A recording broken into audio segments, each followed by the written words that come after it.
Assalamualaikum dan salam sejahtera. Saya Nur Nadia binti Maknudin yang bernombor matrik C20A138 ingin membentangkan tentang tugasan projek akhir saya, iaitu yang bertajuk Peranan UNESCO dan ICOMOS dalam memelihara warisan budaya. Seterusnya kita masuk pada definisi warisan. Warisan ini membawa maksud sebagai sebuah harta, benda atau sesuatu peninggalan artifak yang telah diturunkan oleh generasi dahulu. Ia juga dianggap sebagai ciri tidak ketara bagi sesebuah kelompok atau masyarakat yang diwarisi daripada generasi yang dahulu. Menurut Jabatan Warisan Negara, warisan ini merupakan satu perkara yang diterima secara turun-temurun daripada satu generasi ke generasi yang baru.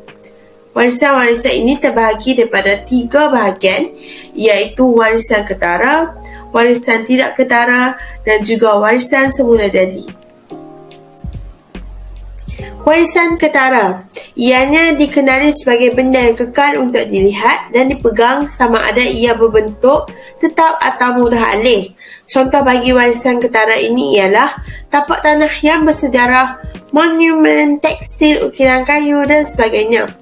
Warisan tidak ketara, ilmu dan kepakaran yang telah diturunkan secara tradisi lisan, nilai-nilai adat dan budaya, serta bahasa dan persuratan.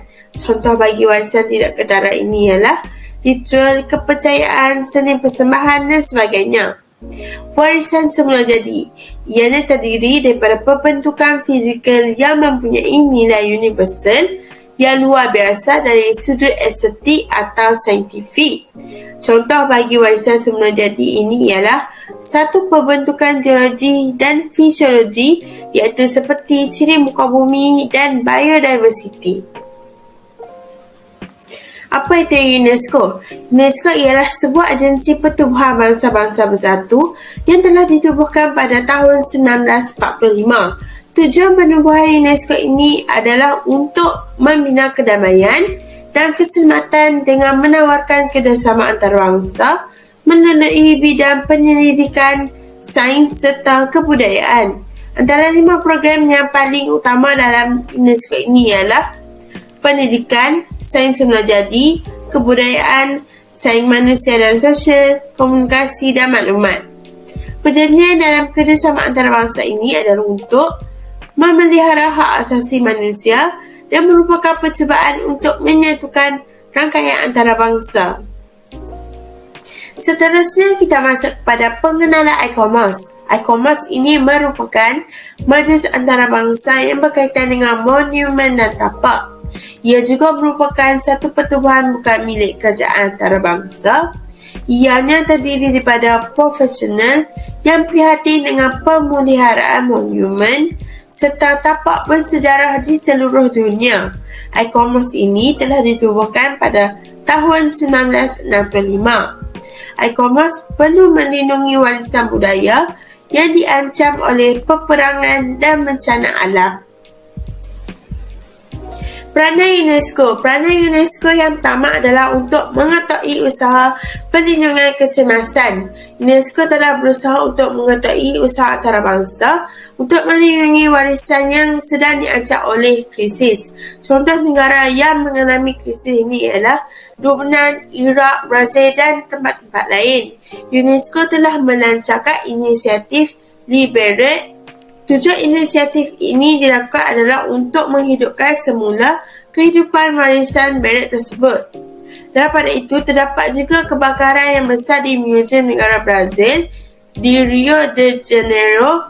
Ia telah memusnahkan hampir 90% daripada 20 juta koleksi museum itu.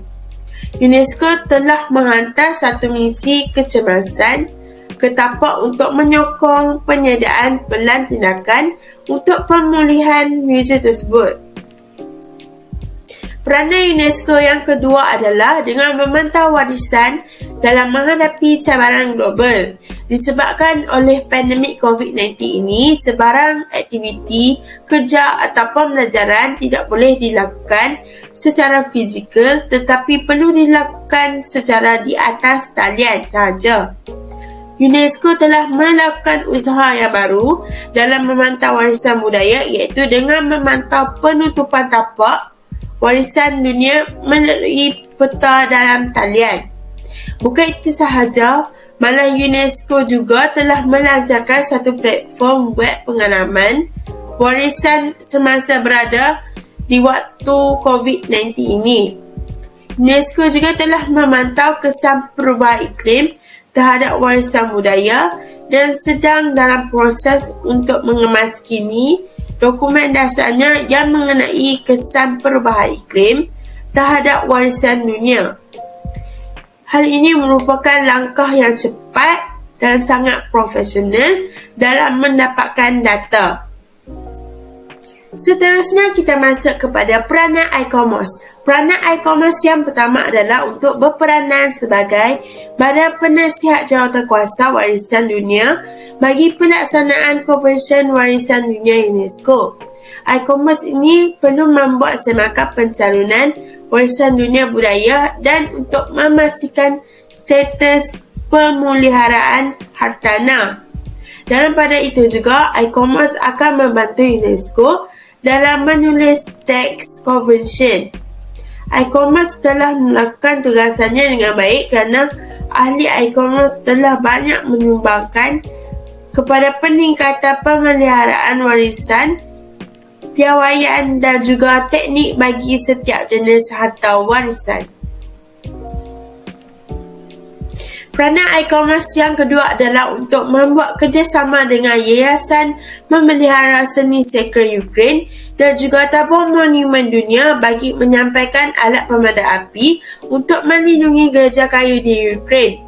Melalui kerjasama ini, sebanyak 440 alat pemadam api kapus air telah diberikan kepada gereja kayu tersebut.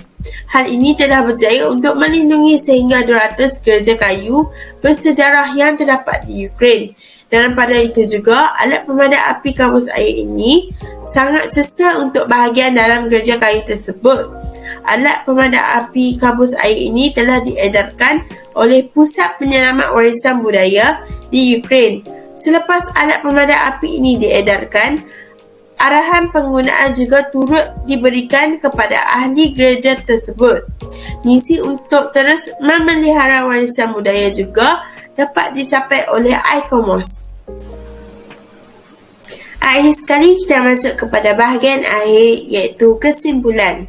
Konklusinya, UNESCO dan juga ICOMOS telah berusaha sedaya upaya untuk melindungi dan menjaga warisan supaya generasi yang akan datang dapat menikmati warisan budaya. Bagi UNESCO dan juga ICOMOS, menjaga warisan itu merupakan satu perkara yang sangat penting kerana ia dapat menyatukan masyarakat di sekeliling kita. Penjagaan warisan budaya ini bukan sahaja perlu dijaga oleh pihak-pihak atasan, malah masyarakat juga perlulah menjaga warisan budaya itu sendiri supaya ia akan sentiasa terpelihara dengan baik. Penjagaan yang baik daripada UNESCO dan juga ICOMOS telah banyak memberikan sumbangan kepada pemeliharaan warisan budaya kita.